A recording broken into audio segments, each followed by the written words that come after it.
There's a way which seems right to a man or a woman, but the end of it is death or decay or detour or going off, way off the back end. As you are as a human being, you have certain things established inside your life, and that's called ways. Your ways. You ever heard people say the old thing like adage, my way or the highway? One of the ways in our lives that, and this isn't a conk for everybody, but one ways that you want to move away from is a way of stubbornness. If you've ever met a stubborn person, they're usually the ones that are causing a lot of the problems in the environment and even in their own lives. Stubbornness is a very sad thing. Even they have the old saying, "Stubborn as a mule." Now, as much as, and of course, a mule means a donkey, and some people say it's a jackass, right, or an ass, right? You see where I'm going with this, right?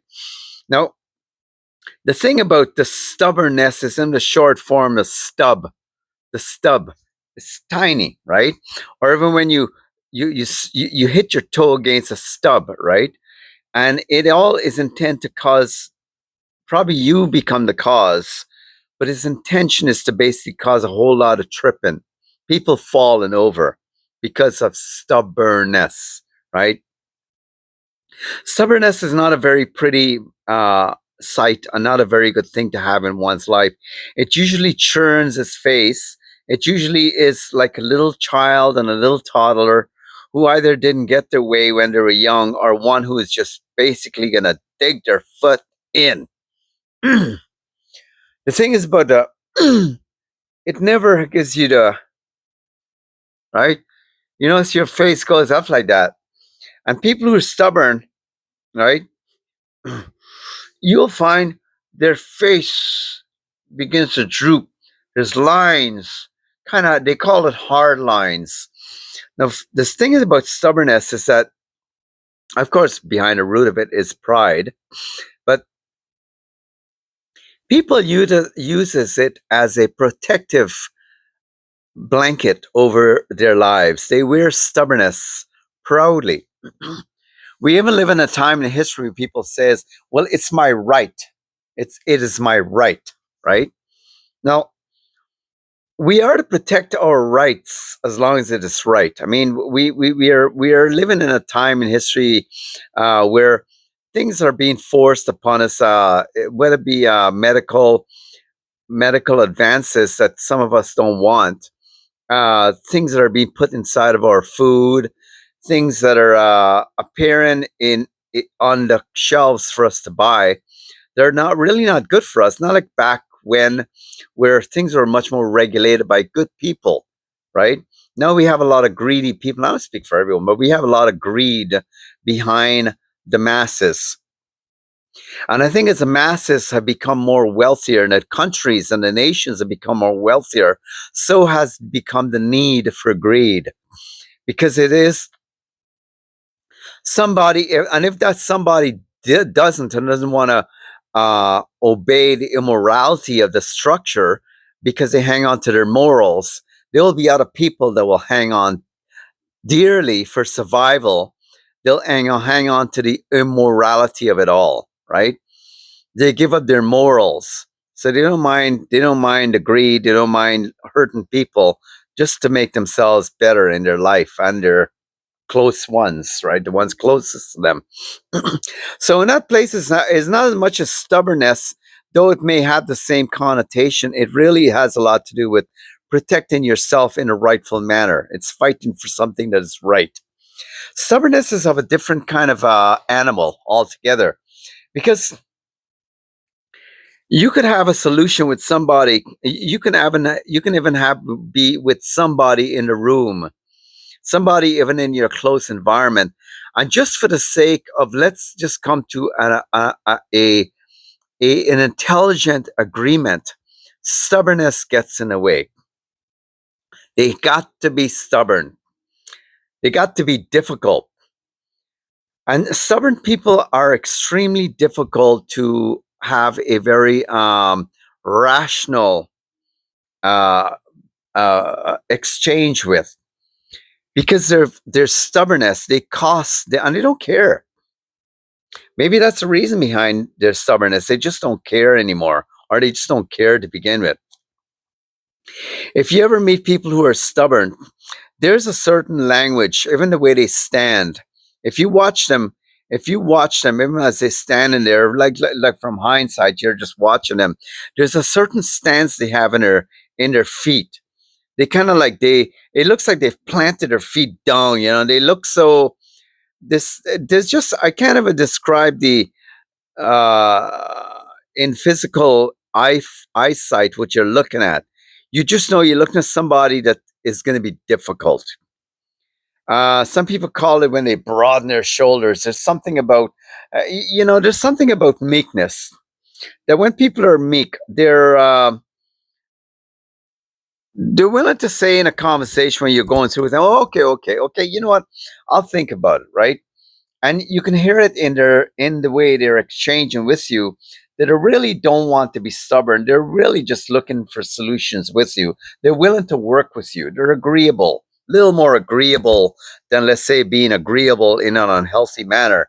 And I do know that agreeability that you can have that can cause you problems with people who are stubborn, right? Now, people who are stubborn always wants to get their own way. Yeah, and as I started off all this, I said there's a way which leads to death, right? It seems right in their eyes, but it leads to death, right? When people who are basically given to stubborn and pride, and they're just they're disagreeable. There's another word that come to mind too is about stubborn people. They're contrarians. You'll find them in so many ways that if you say A, they got to say B. If you say this, they got to say that. Now, nothing wrong in having an exchange where two people can have two different separate opinions. But when they're doing this all the time, you kind of get the impression this person is all about something else, right? Being stubborn is so ugly. It really is a very ugly trait to possess, because where it transcends, it can cause situations in your life, especially with your children. It can cause even your animals to end up suffering the consequences of stubbornness. There's a way which seems right to a person, but the end of it is death. Stubbornness will always kill the environment. And it's called killjoy, right? Stubbornness has many other brothers and sisters, but it's one of the most ugliest traits for any human being to have and to walk with, and to not be even bothered that they have it.